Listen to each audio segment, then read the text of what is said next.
حال ہے آپ کا شاہ صاحب؟ جی ٹھیک ٹھاک ہیں جی شاہ صاحب؟ نہیں جسٹ محمد احمد. محمد احمد صاحب آگے کون کیا لگتا ہے آپ کے ساتھ؟ فیصل کبھی کوئی قومی لحاظ سے جی جی کشمیری ہیں جی راجہ. راجہ؟ ہاں سوری، اب میں یہی سوچ رہا تھا. اب یہ راجے ہیں جیلم کے اس علاقے کے؟ ٹھیک ہے، فرمائیے. حضور اخبار جنگ میں ایک خبر شائع ہوئی ہے اچھا، کہ بے نظیر بھٹو نے امن بھٹو؟ جی کون سے بھٹو ہوئی ہے بیچاری؟ اچھی بڑی بھٹو ہوتی تھی. بے نظیر بھٹو ہاں بھٹو نہیں، بھٹو. بھٹو ہاں جی. بے نظیر بھٹو نے امن، جمہوریت اور اقلیتوں کے حقوق کے سلسلہ میں وفاقی وزیر برائے محبوب آبادی جے سالک کی خدمات کے اعتراف میں انہیں نوبل امن انعام 1996 کے لیے نامزد کرنے کی سفارش کی ہے، اور انہوں نے یہ کہا کہ اس سے بہتر کوئی دنیا میں امن قائم کرنے والا اور اقلیتوں کے حقوق کی حفاظت کرنے والا اور کوئی نہیں. ٹھیک ہے، تو اس کے کیا وجہ؟ متعلق حضور کا کیوں کہا ہے؟ کیونکہ وہ اسلامی اقدار سے ہٹ گئے ہیں نا. ہیں؟ حضور بہتر جانتے ہیں. نہیں اسلامی اقدار سے ہٹنے کی بات نہیں. جی جب پاکستان کے پیچھے تمام عیسائی ممالک پڑ گئے تھے جی کہ تم نے وہ 2 لڑکوں کو حتیٰ کہ رسول کے نام پر جو پھانسی دینے کا فیصلہ کیا ہے، جی اس وقت جے سالک صاحب یہاں آئے ہیں، انہوں نے دورہ کیا ہے، انہوں نے پاکستان کی خدمت کا حق ادا کیا ہے. جی ان لوگوں کو سمجھایا ہے کہ اندر کھاتے ہمارے سمجھوتے ہو گئے، فکر کی کوئی بات نہیں، تو آرام سے بیٹھو، جی وہاں عیسائیوں کو کچھ نہیں ہوتا.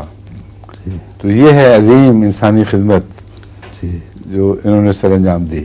جی لیکن فی ذاتے ہی ویسے آدمی اچھے ہیں، اس میں کوئی شک نہیں، مگر نوبل پرائز والی بات تو کوئی بھی نہیں. وہ تو یوں ہی ایک پولیٹیکل پروپیگنڈا ہے. جی اور دوسرے اس میں جو پیغام مل رہا ہے دنیا کو وہ دیکھیں کتنا عظیم ہے جی کہ بے نظیر بھٹو اس طرح تعصبات سے پاک و صاف ہیں. جی اپنے ملک میں اگر کوئی نوبل پرائز کا حقدار ان کو نظر آیا ہے تو ایک عیسائی نظر آیا ہے. جی جی ہیں؟ ہر جگہ واہ واہ ہو جائے، سبحان اللہ کیا بات کہی ہے. تو یہ سیاسی حربے ہوتے ہیں. جی آپ زیادہ ہی بھولے ہیں کچھ، میرا خیال ہے اتنا متاثر ہو گئے ہیں. یہ حضور جے سالک عیسائی ہیں. ہاں میں جان رہا ہوں، جانتا ہوں، اسی کو تمہیں بات بتا رہا ہوں. جی یہ جو کچھ بھی باتیں صرف ایک سیاسی چالیں ہیں، اور بڑی ہوشیار ہیں بے نظیر، ان کو ٹریبیوٹ دینا پڑتا ہے. کیسے عمدہ چال چلی ہے کہ ایک ہی وقت ایک ہی تیر سے 2 شکار کر لیے. جی سالک صاحب کو ان کی خدمات کا صلہ دے دیا، جی جی اور عیسائی دنیا کو وہ پیغام پہنچا دیا جو اس ذریعے سے پہنچانا چاہتی تھی کہ ہم تو اتنے حوصلے والے اور کھلے دل کے لوگ ہیں کہ عیسائیوں کو، اپنے ملک کے عیسائیوں کو نوبل لوریٹ بنانا چاہتے ہیں. تو ہم سے تمہیں کیا خطرہ ہے، ہم سے تمہیں کیا فکر ہے؟ ٹھیک ہے جی حضور ہمیں اس سلسلہ میں کیا کرنا چاہیے آپ تاکہ آرام سے گھر میں مسلمانوں کو کچھ بھی نہیں آپ کو کرنا چاہیے.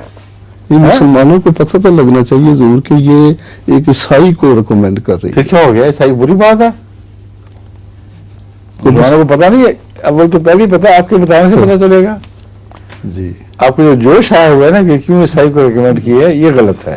جی اچھا ہندو ہو عیسائی ہو، اگر اس میدان میں، جس میدان میں بے نظیر فرما رہے ہیں کہ انہوں نے خدمت کی ہے، کسی نے بھی خدمت کی ہو، انسانی حقوق کی حفاظت کی جنگ میں ایک آدمی قربانی دیتا ہے، اگر دیتا ہے تو خواہ ہندو ہو عیسائی ہو کچھ ہو، اس کو اس کی تائید میں آواز اٹھانے میں حرج کیا ہے؟ اسلام کے منافی بات ہے؟ نہیں. پھر آپ کو اتنا جوش کیوں آیا ہوا کہ بس اس کو بند کر دیا جائے، دنیا میں مشہور کیا جائے کہ دیکھو عیسائی کی تائید ہوئی ہے؟ جی اصل سٹیٹمنٹ غلط ہے. ہوگی، لیکن جو میں سمجھا میں نے بتا دیا. جی جی آگے چلیں.